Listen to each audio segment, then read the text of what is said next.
get started here today. I had a chance to introduce Jenna Howard. I'm Rachel Sample. I am with the Indiana Housing and Community Development Authority. I have been with IHCDA since last year and had the chance to go through one COC competition with you all, and am looking forward to 2023. Just to kind of let you know why I wanted to bring folks together today. It's about kind of framing up this year's competition and giving some context to the work that we do around the Continuum of Care renewal process. Some of you are new to COC funded agencies. Some of you are new maybe to your position. Some of you are maybe fairly new to the funding source. And I want to give us a chance to get on the same page about a couple of things. And in particular, know more from you what information and support our team can provide as we prepare for the competition and get started for this year.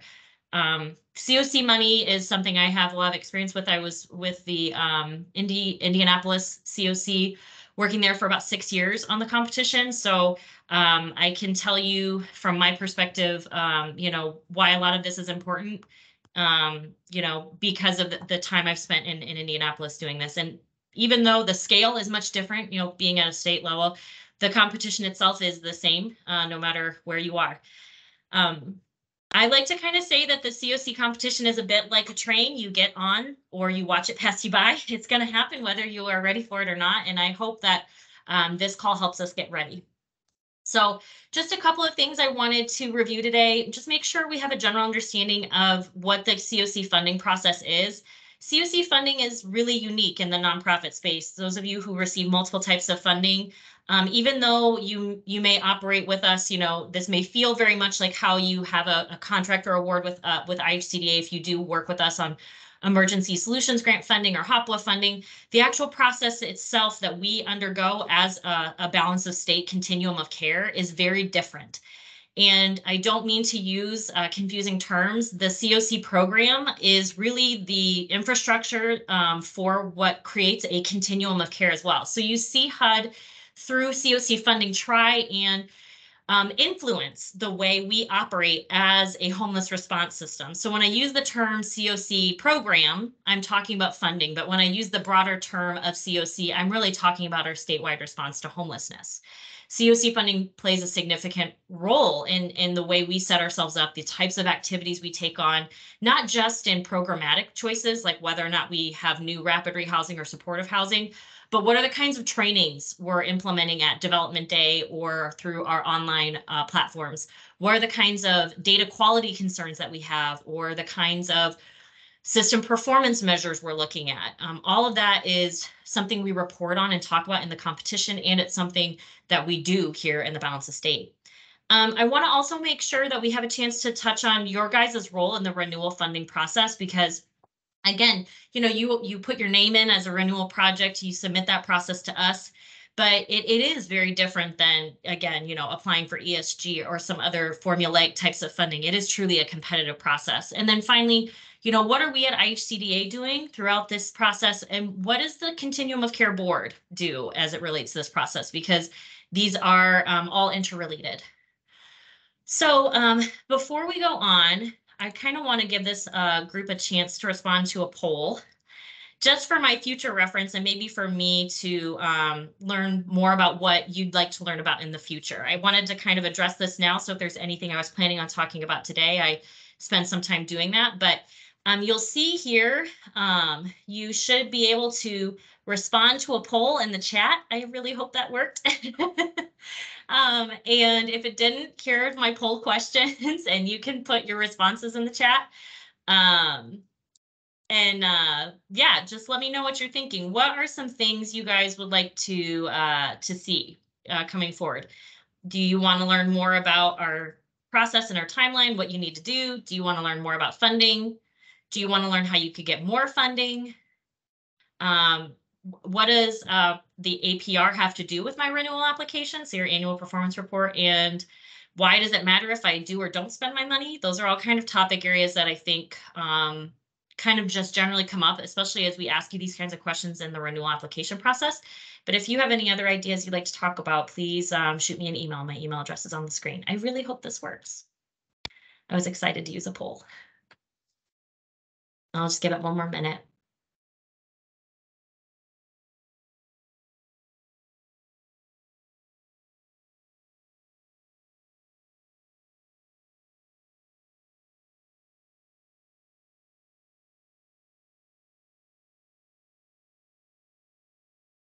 All right. Hopefully the poll worked. If it didn't, we'll figure it out. You can chat it to me, you can type it to me, you can email it to me, or you can respond to the poll. I don't know if it worked. We'll see. All right, since we do have a limited amount of time today, I wanted to get to our next topic. Just wanted to have a real brief overview of the things that we want to know about the competition. And if you're new to COC funding, some things maybe you didn't know, we're going to kind of dive into that. So the first thing that is really important to know about COC funding is it's competitive. So unlike an emergency solutions grant process or HOPWA, which are fairly formulaic in the way that the allocations are made, when you apply into Continuum of Care program funding, you go into a competition internally inside the balance of state where you submit your application and your projects are ranked. And then not only are you ranked within Indianapolis, but we as a COC are competing against every other COC across the country for funding. So especially as it relates to some portions of our funding, projects that are ranked lower in the ranking or new projects, it can be a little bit of a guessing game on whether or not we're going to get everything we asked for, or even some of what we asked for. So I just want to make that clear, because I think sometimes folks come into this process without really realizing that it is competitive. And ultimately, even though it goes through a process where things are reviewed by IHCDA and approved, and obviously by the COC board, reviewed and approved, it then goes up to HUD and it's reviewed there, and funding is not guaranteed. We can't guarantee that we're going to get every dollar we apply for. We never do, because we apply for everything that we can, and we hope for as much as we can get. But we also, it is possible to lose projects. And I can tell you that from experience being at a COC who lost funding in my last position. If you're not familiar with the regulations that govern the COC program, it's listed there. You can Google CFR 24 Part 578 and read all about it. But actually, where you find the guidance on what a competition really looks like is in the annual notice of funding opportunity, as I call it, or a NOFO. It used to be a NOFA for those of you who've been around for a while, but it's now a NOFO. And those opportunities, each year when they come out, they have just slightly different guidance that they're going to give us about how exactly the competition is going to work. So you don't have to read the NOFO. We read it for you and make the most informed decisions and inform the board when they're making decisions about why we're doing certain things a certain way. But it is something that it changes just slightly every year. And sometimes there's new things. A couple years ago, the HUD introduced the DV bonus through the NOFO process. Those of you who've been around for a while know that wasn't always there or available. So there are some things that change over time. And especially, if the balance of state were to be awarded something like the Youth Homeless Demonstration Program funding, that would impact kind of how we behave inside the NOFO as well. And that guidance is inside the application every year to tell us what to do. We submit project priority listings of new and renewal projects every year. So again, that whole ranking that we do, all the new projects, all the renewal projects are put together in that ranking together. And projects that are ranked lower, they may be new projects, they may be new renewal projects. Those are the ones that are least likely to be renewed. Again, it's not a guarantee that they're not going to be renewed by any means, but those are the projects that are at risk. Really, the thing to know about how we get more money. So sometimes I hear this question like, well, we applied for it. Why weren't we approved for this new project through Continuum of Care program? There's a couple of things to know. The way decisions are made are primarily based on the funding we currently receive. And there's a calculation to let us know how much more we could receive and what we're eligible to apply for. But that funding we currently receive kind of dictates a portion of that calculation that HUD makes to tell us how much more we could get. The collaborative application, which is a very large application that we at IHCDA write as a team and in coordination with several other committees like the Funding and Resources Committee and some key stakeholders with the board and things like that, as we need to consult with those folks. So our application that we submit on the balance of state level is a detailed application about things we're doing to respond to homelessness across the state. And then the new project applications that are coming on board. So to increase funding, we need new projects. And so the more funding that we have, the easier it is for us to get more. That's essentially what happens. It doesn't mean it's easy, but it's easier. And depending on how strong that collaborative application is. A part of that collaborative application are system performance measures. So if those of you who aren't familiar with what HUD system performance measures are, I encourage you to do a quick Google later today or sometime this week or in the future. System performance measures tell HUD whether or not our balance of state COC is doing a good job at serving folks who are experiencing homelessness. Now we can argue about how good those measures are, but we don't get to decide what those measures are. HUD's decided those measures for us. So if we're, reducing the length of time people are spending homeless, if we're exiting more people to housing than homelessness, if we are making sure that people don't come back to homelessness after they have exited our program successfully, those are all things that we can do at a programmatic level to improve those system performance measures, to improve our COC's application in the collaborative application process. So it all ties together. The annual point in time count and the housing inventory count are also things that were evaluated on through the collaborative application. If we do not have projects in our state that are being served by HMIS, if they're not bed covered by HMIS, then we can lose out on points in the NOFO. If we have a significant increase in the number of people experiencing homelessness in our point in time count, then we can have less of a successful collaborative application. So all of these things come together as a part of that collaborative application. Now, I could write a lot of really pretty words in that collaborative application, but if we have a really high PIT count with increasing numbers and really poor system performance measures, it's going to be a hard sell to HUD to say we want to invest more, which is one of the things I think can be a little bit inverse about COC funding. A lot of people think, oh, if there's more need, then that means we should get more money. And it's not to say that need isn't important, but HUD also wants to see that you're doing well with the resources that you already have and that those performance measures are strong or improving so that they know it's a good investment, I guess, is the best way to kind of rationalize that. And this is me saying all this as I understand it. It's not to say I think it's right or wrong. It's just what HUD's argument would be about why they do things the way they do. So, and then the other thing I'll just say, those of you who've been around for a while, we may get this notification for the competition in May or June or July or August or September. I don't know that I've ever seen it actually come out in September, but I know that I have felt like it was September by the time it came out. So, we really don't know when it's coming, but we usually expect to see it sometime in June or July. And my favorite time is when they put it out on like the day before the 4th of July vacation, because they really seem to like to do that for whatever reason. Yeah, so those are just some things to know about COC if you're not familiar. And I just kind of want to reiterate some of these points, not to, be down or harsh on anything, just to kind of clarify. Because again, I hear from folks that they don't really understand why COC is different. And I think that some of these things on this side kind of demonstrate what's set COC funding apart from other funding streams. So just to let you all know about, where did we start as a continuum of care and where are we now? And there's a couple of things that have really impacted the amount of money we have. So as I said earlier, the more money you have already, the easier it is to get more money because of how your funding calculation works. So you are eligible to apply for more money when you already have more money. That's essentially what happens. And there were a couple of things that the Balance of State COC has done over the last few years that have really increased the amount of funding that we have. So first of all, a couple of years ago, we had our good friends in South Bend merge with the Indiana Balance of State Continuum of Care. And that merger process itself actually gave the COC bonus points in its application, which is awesome. And then we received DV bonus funding alongside some new resources in that 2018 period. Now, in this period right here, you'll see between 2019 and 2020, there was no competition, had just renewed because of COVID, and basically everybody's allocation stayed almost the same. You'll see that the jump is like really the smallest. And again, last year, funding was really competitive last year, and we didn't see a huge increase, but it was about on par for what we usually saw every other year. So we don't get a whole lot of new money with the competition if we don't get new projects approved.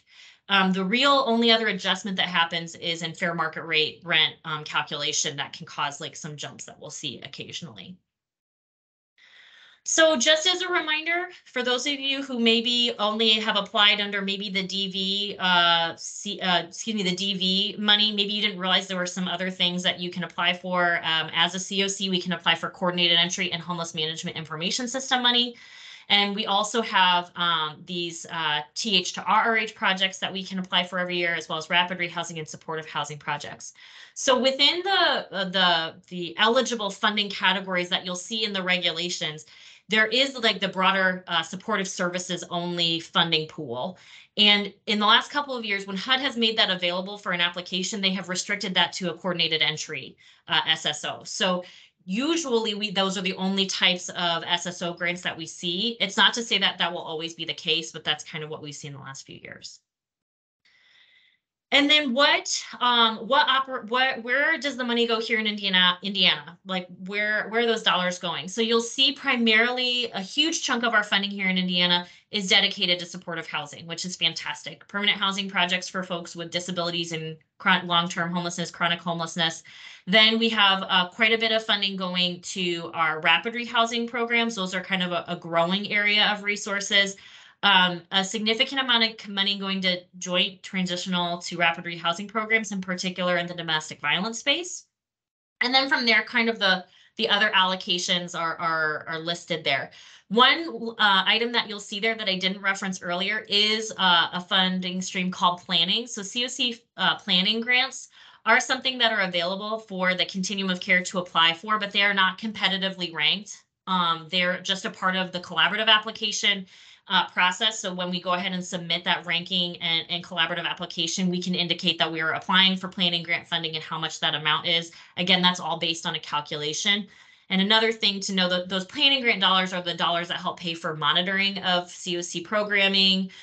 They help pay for the infrastructure to support the continuum of care network and board.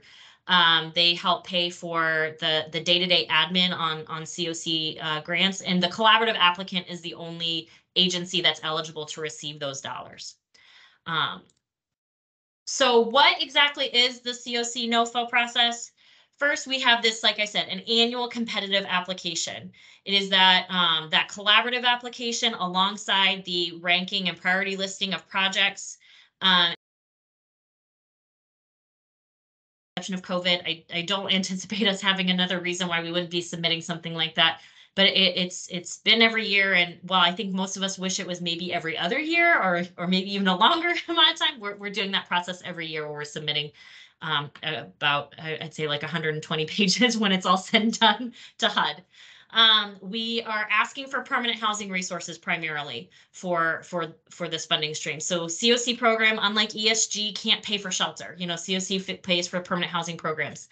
In Indiana, it is our largest funding source. You know, if you look at the dollar comparisons between how much money we get in emergency solutions grant funding a year, which is about $3.5 million, $3.5 to $4 million. I mean, 19 million blows that out of the water.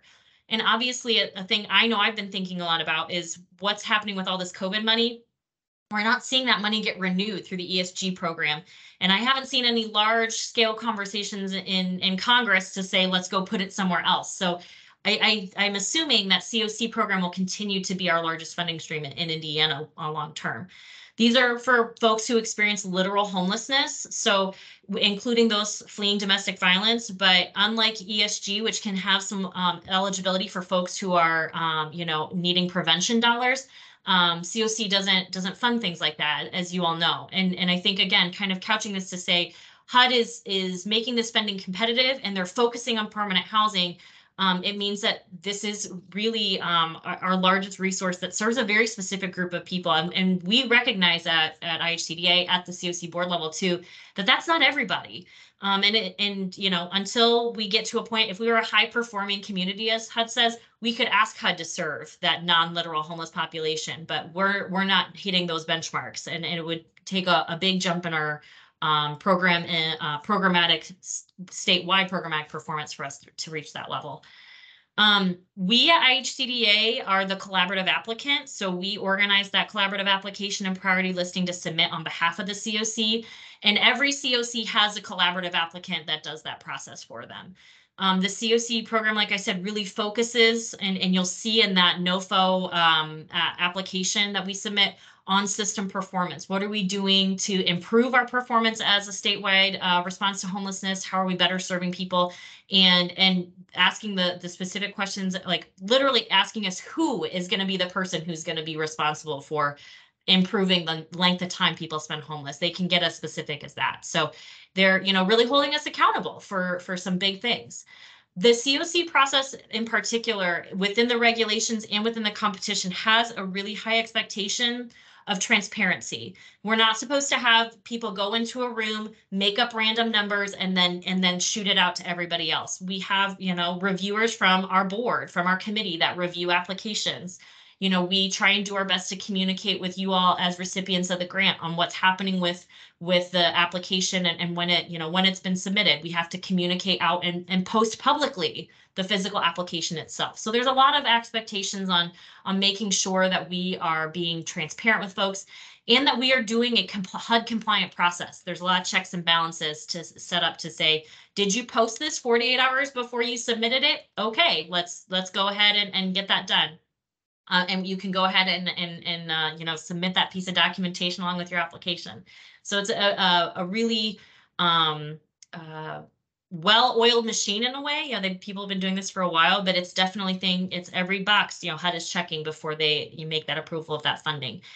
And then, each level of the process, it is approved. So the COC board does approve our application. We also, as a state agency, have to have our IHCDA board approve. That's really a formality. And mostly they're very excited for you all when we have to go before that board and say, hey, we're submitting this application again, here's who applied. But really it's the COC board's decision as far as it relates to HUD on whether or not we're approved for that money. And then HUD decides. Ultimately we could put forward our very best projects, our very best application, and HUD makes the decision about whether or not we're going to receive that funding. So for a typical NOFO, we're going to see first an internal competition, and then we're going to actually have the physical notice of funding opportunity and application go through the rest of the process. The internal competition has a starting point where essentially we ask you all to submit your renewal application, and we get that information back from you, and we start scoring those applications. We have policies that we'll talk about at a future date, where we're actually kind of going through and making decisions based upon policies that are approved by the COC board to reallocate funding, or to put maybe an agency on an improvement plan to have better utilization of their funding dollars if we need to do that. So there's steps in this process that we have to have documented, that we have to have policies on, and that the board approves. There's also, if you were ever to be ranked, and you disapprove of your ranking or your submission into the NOFO, you can appeal any part of the process, whether it was your score or how you were ranked. The policies include an appeal policy. We usually, hopefully have done these first two things where we have, have policies and have had the renewal competition before the NOFO drops, but occasionally that doesn't happen. But once we have that notice come down from HUD, usually, within 2 weeks, though we wish it was faster, we see an eSNAPS application come available. And that eSNAPS application dictates a lot of what we're asking of our new project applicants typically. So we do our best to kind of guess at what HUD's going to ask at, and then in many cases have folks enter, directly into eSNAPS, or we work with you to enter directly into eSNAPS if you're a new project. But it's really important, just as a new project enters into eSNAPS, that you all review what we put into eSNAPS as renewals as well. And I'll talk a little bit more about that later. Once we have the actual application itself from HUD, we can make a final decision on any policy or application materials we need to make sure are correct before we get that project ranking together and get it in ready to have the board approve it. Because every once in a while, there's some nuance that may happen from HUD on us maybe needed to make a policy adjustment, or a couple of years ago, none of us were anticipating a DV bonus. And so, in that case, we were making adjustments to new project applications to allow for that DV bonus, and ranking policies to understand how we were going to rank the DV bonus funding and so on. So that project ranking really happens over the next couple of weeks, usually after we get that new project application in. We want to get those projects ranked with the renewals. And then we get everything into eSnaps. So when we ask you for that eSnaps information for you to look at it, or when we send you things to review, it's because that eSnaps system is how we get everything to HUD. And if it's wrong in eSnaps, it's going to be wrong elsewhere. And then finally, we have, the ranking approval by the COC board that's submitted to HUD. And then we get all of that submitted to HUD in eSnaps, and we get it all submitted, and the NOFO is done. I actually have a detailed handout that I'm going to be providing to you guys after the session today that goes into real detail of each of these kind of breakdowns of the steps. But if you haven't really gone through the competition before, these are the kinds of things you can expect to have happen. We're going to have an internal competition. We're going to have, a ranking or a score and a ranking that's provided to you on your application and where it sits within all the other applications. We're going to ask you to look at what's going into eSnaps, and then we're going to submit all of it to HUD after it's been approved by the board. So I wanted to kind of highlight a couple more things that we do within the collaborative application process itself. So like I said, alongside that ranking of projects, we submit 50 or 60 pages of questions and answers about what we've been doing as a continuum of care. One of the biggest things that we see during non-COVID times is HUD asking a lot of questions about our data. What data are we collecting and analyzing? How are we using data to make decisions? And how are we performing as a balanced estate COC?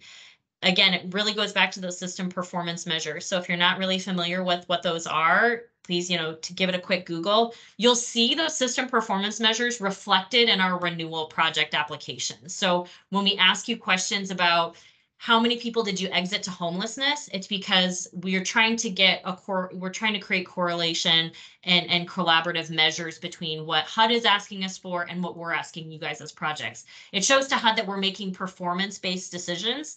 And even though we know all of you are doing amazing work day to day, HUD wants to see that objective criteria about what that work is. And those system performance measures are one of the easiest ways for us to show HUD that we're evaluating our projects the same way we're being evaluated as a COC.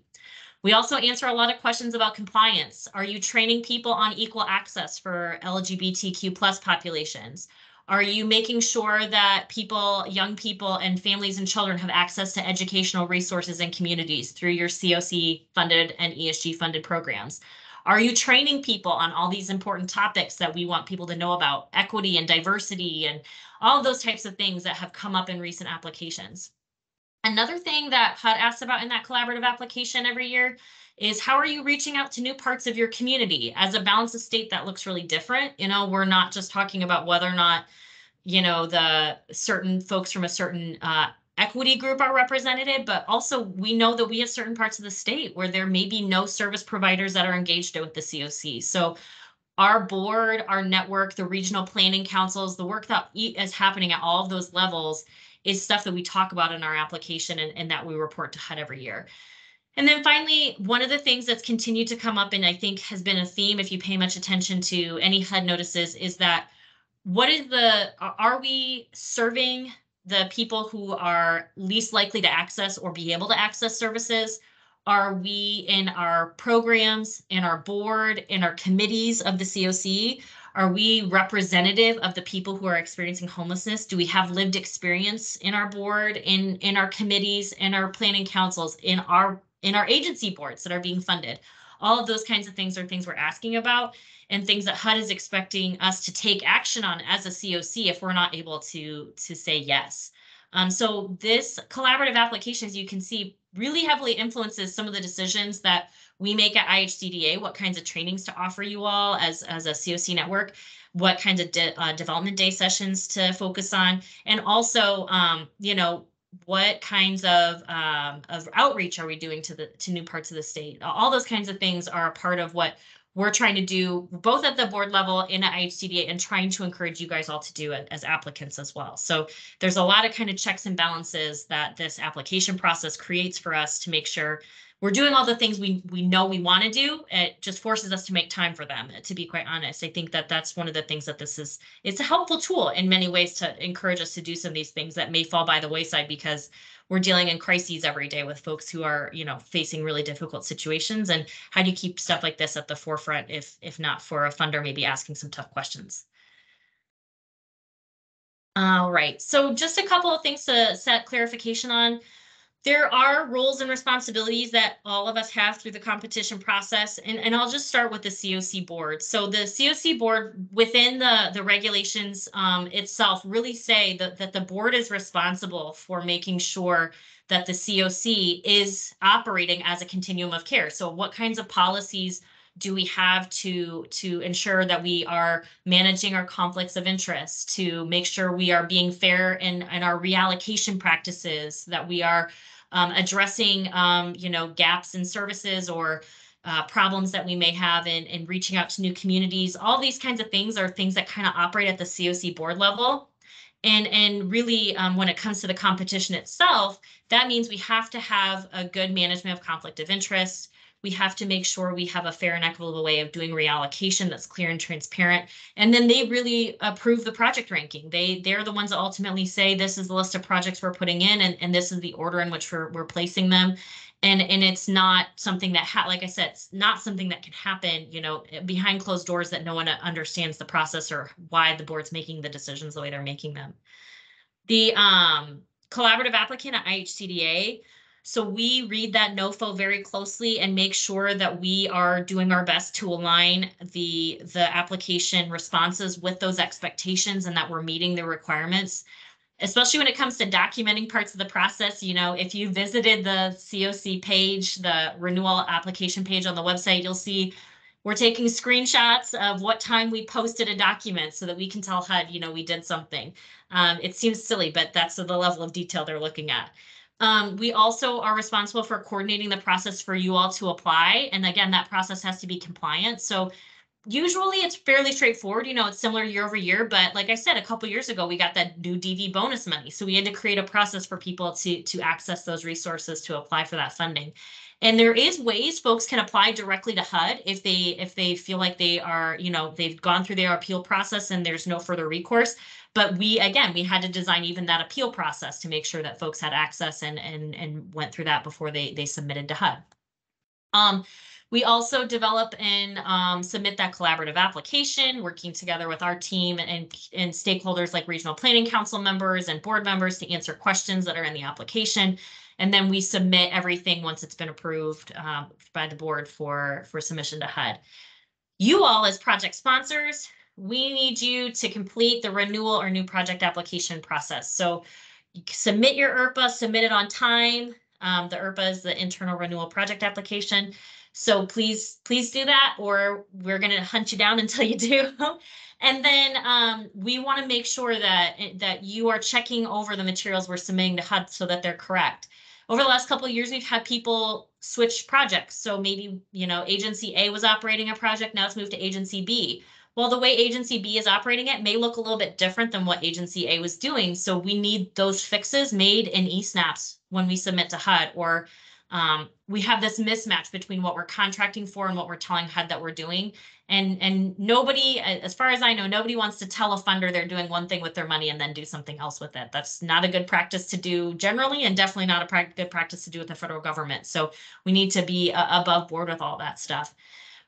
As we go through the next couple of sessions, I want to make sure I'm continuing to kind of clarify what each of these folks are doing. Again, I really wanted to set this conversation up today as kind of a framework for what generally happens with COC funding process. Some folks are so new, they've never done this. Some folks have been doing it for a while and maybe just didn't know. So this session was just kind of set the stage of what we could talk about in the future.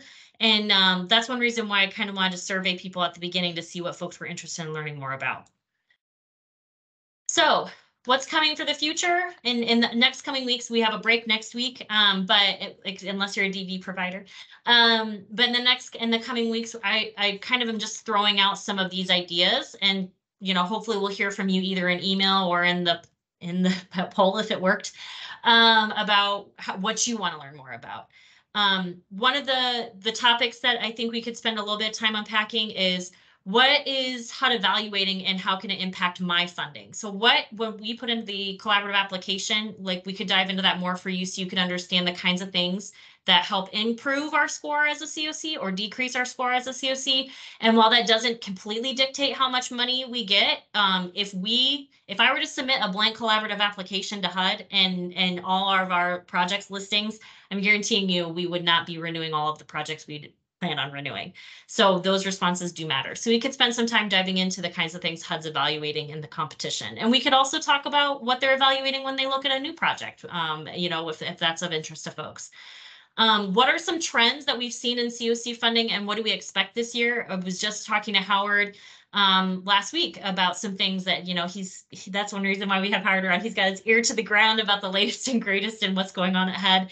So what are maybe some things we might expect? I can tell you we're going to have DV bonus funding again because it was in the budget. So we're going to see that funding application in the next application. So yeah, we could talk some more about that. What are some things I should expect in this year's renewal application? And this is one I know we're definitely going to hit on and we'll probably spend a whole session on because I want to make sure everybody understands what's in the IRPA and why. I'm working to finalize the draft of that right now with the HMIS team, and we should get an approved application through the board committee in the next month or so. So we should be able to talk about that generally pretty shortly. And then, anything else you guys want to learn about. So this session was just to kind of kick us off for this year to get folks thinking about the competition, even though it may seem like it's far away. May will be here before we know it. We may even get the IRPA out before May, but I'm not going to count my chickens before they're hatched. I just kind of wanted to, set the stage here for what I hope we can do this year and get a chance to, answer any initial questions that folks have about COC funding and how that process works. So I'll open it up for questions if we have any, and if we don't, then I'll let us adjourn early. So yeah, what's up? Does anybody have any questions?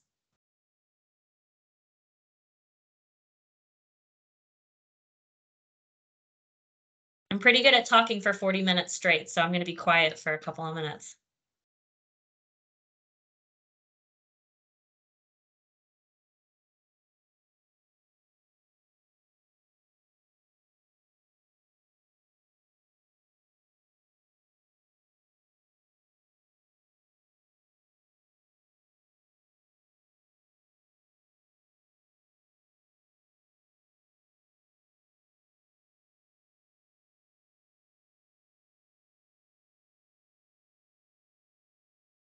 Okay, I'm looking at comments here. Thank you all for writing comments.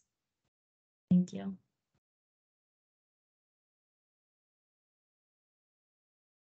Yeah, we can definitely talk about how to expand your funding. We can definitely talk timeline.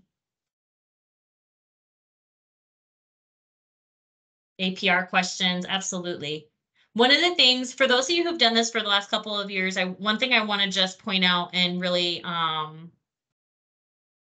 just kind of put out there. If you're not familiar, HMIS makes some adjustments every year, right? Every so often they release some new data requirements.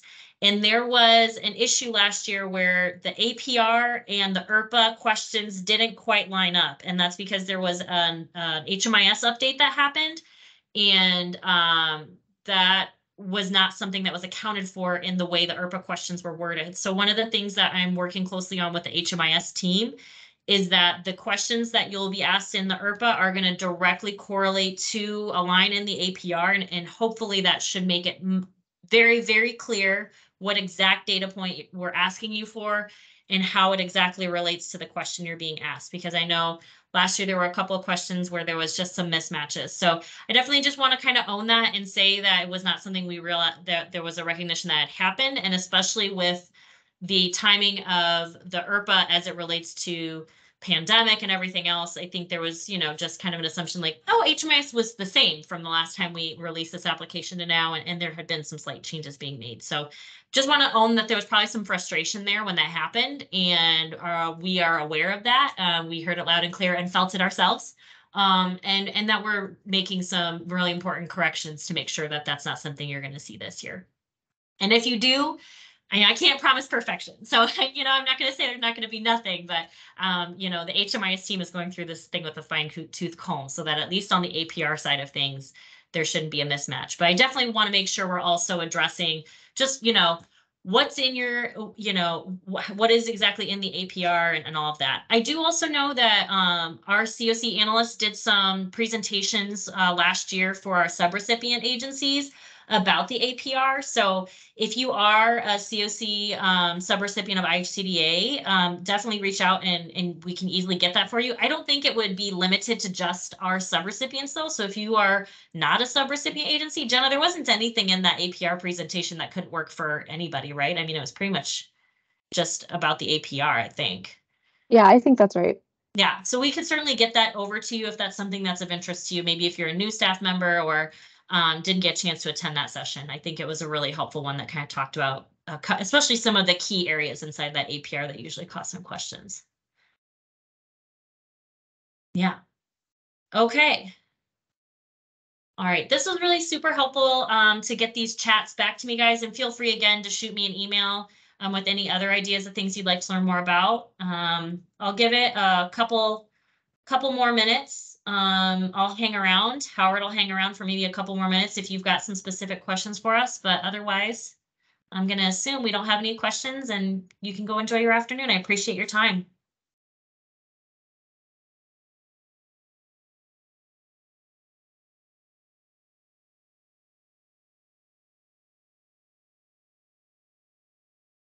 Will the other sessions be the same as this? No, they're going to be different. We're going to have a slightly different kind of focus each time. I'm going to use some of the feedback we got today, but all of them will be recorded. So you'll certainly be able to view them at a later date. And if you're not able to come and you still have questions, I'm happy to set up, another time to chat too.